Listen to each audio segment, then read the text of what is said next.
Where have you changed the most from previous school to now being in Oregon heading in on year 2?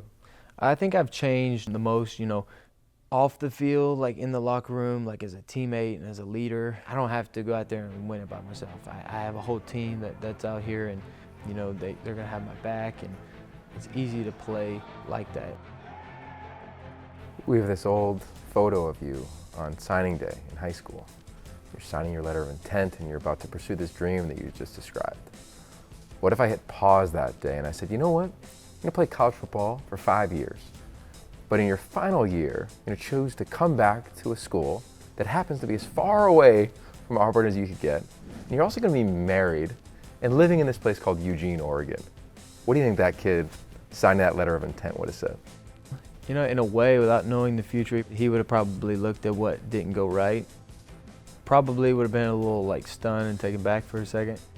And he would have probably been a little frustrated himself, not knowing what was on the other side of it, not knowing the good and the positive that came from that decision. I mean, there's so much to unfold there. You're the quarterback. Hut. Good Lord have mercy. What a throw. Okay, and then what are you going to do? Okay.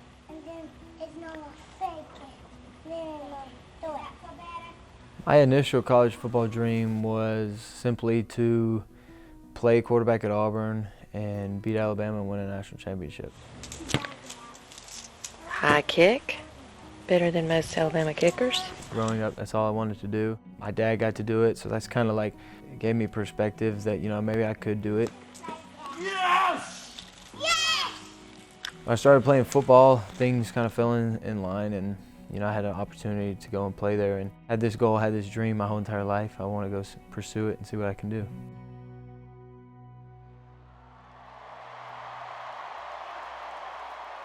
And we are set up for the tastiest matchup on the menu of the opening weekend in Arlington, Texas. Auburn and Oregon.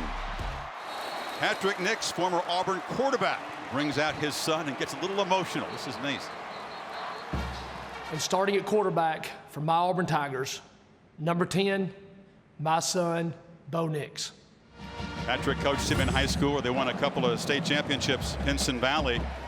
Bo has been, as you said, waiting for this his entire life and imagining Auburn plays, I think, since he's about a 6th grader. There were a lot of great highs. Going back, seeing you're, walking into the stadium, walking in with people you went to Auburn with 20 years ago. Ducks come after him. Nix gets it out. Caught! Williams out of bounds with 16 seconds, and now they are in field goal range. Nix is back, throws it downfield. Caught! Touchdown, Williams! And the legend of this legacy quarterback at Auburn is born in his college debut.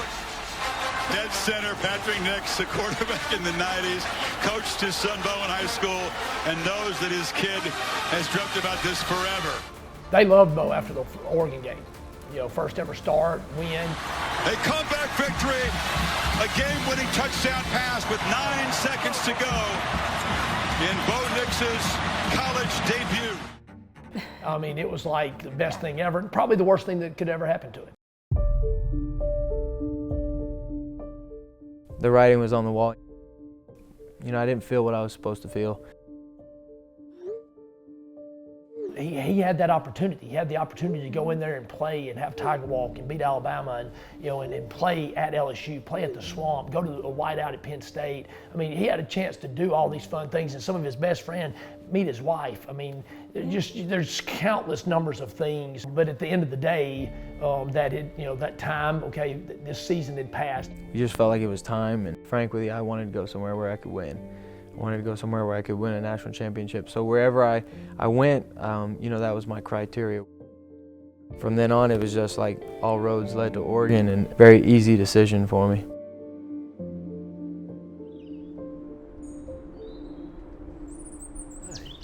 Home sweet home. This is it. What's up? Hey, what's up?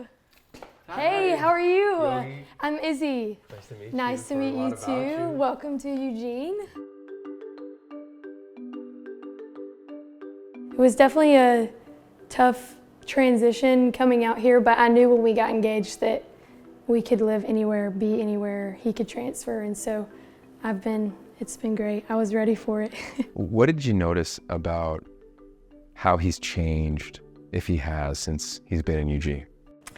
I think when he moved out here, so Bo moved out here last spring and I still had a semester left at Auburn, so he came out here by himself, knew nobody, didn't have me, didn't have his parents down the street, nothing, and so he would tell me all the time, like, I realized that I can live on my own, and like, I kind of feel like I've grown up, and I think that was great leading into our marriage, just him coming out here, growing. I feel like he's always been mature and so wise and disciplined and one of the most driven people I know, but that really has continued. It hasn't stopped, but I would say you've probably grown even more and stepped into that leadership role coming out to Oregon, being the senior and the 5th year now. Do you see him playing with more of that smile on his face? Oh yeah, the support that Bo has gotten out here, it's been awesome, and I think his family and my family have appreciated that support so many ways.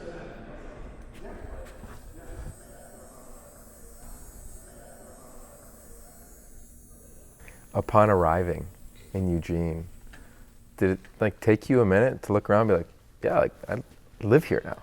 Yeah, it did for sure. But I can't give enough credit to the guys last year for accepting me for who I was. They didn't really make any guesses of what I was like before, and I was just able to come in with a new start. But at the same time, it's not given. You got to go out there and earn every single bit of it. The Dogs' title defense begins against a talented Oregon team. The Ducks ranked number 11 in the preseason. Georgia is number 3. Just the second meeting all time between the Ducks and the Dogs. Bo Nix has started season openers before, 3 of them, but all for Auburn. He makes his Ducks debut today. Slight bobble of the snap, and Nix plenty of time, throwing his first deep ball for 7. McGee, and it's intercepted. Picked off at the 8-yard line by Malachi Starks, a true freshman. Batted under center. He fakes to Milton and walks into the end zone. Georgia went 92 yards after the interception. Early in the second quarter, terrible interception. Picked off and run back by Christopher Smith. Throw second interception, playing in the opener against Georgia, team from a conference that you had just come from, and you walk to the sideline and your head coach Dan Lanning meets you. What did he say to you then, and what kind of impact did that have on you? Well, what I can remember from that game is, I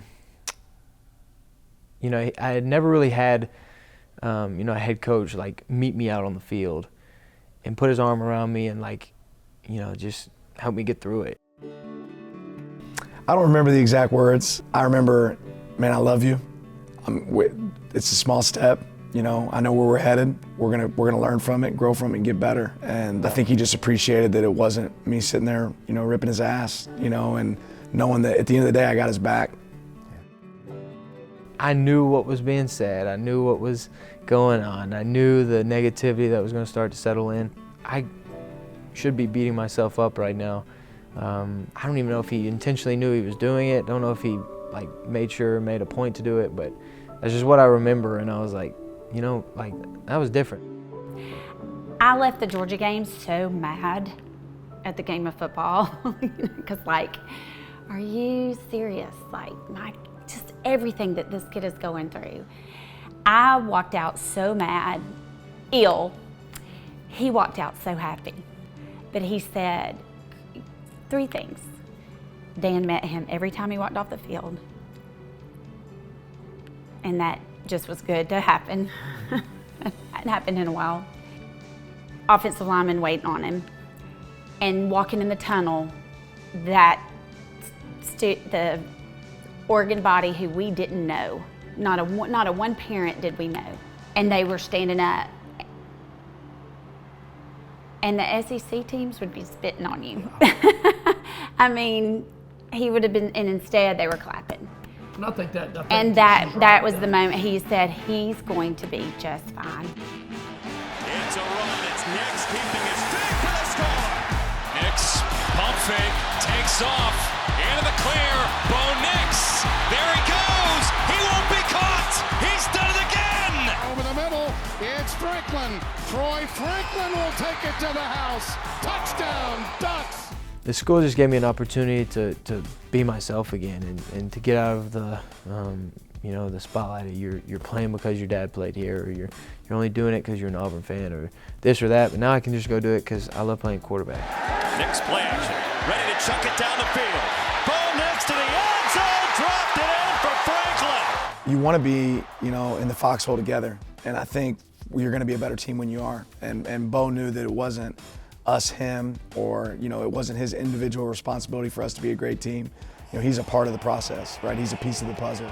Irving with a throwback for Nix, and Bo Nix waltzes in. I love being around a group of guys. I love being around my teammates and leading a group out there with a common goal and go out on a mission and win. We were fortunate to do a lot of that last year and came up short in some other times. And so now, another reason you want to come back, just to go have another try at it and learn from what you did wrong, learn from what you did right, and go change it.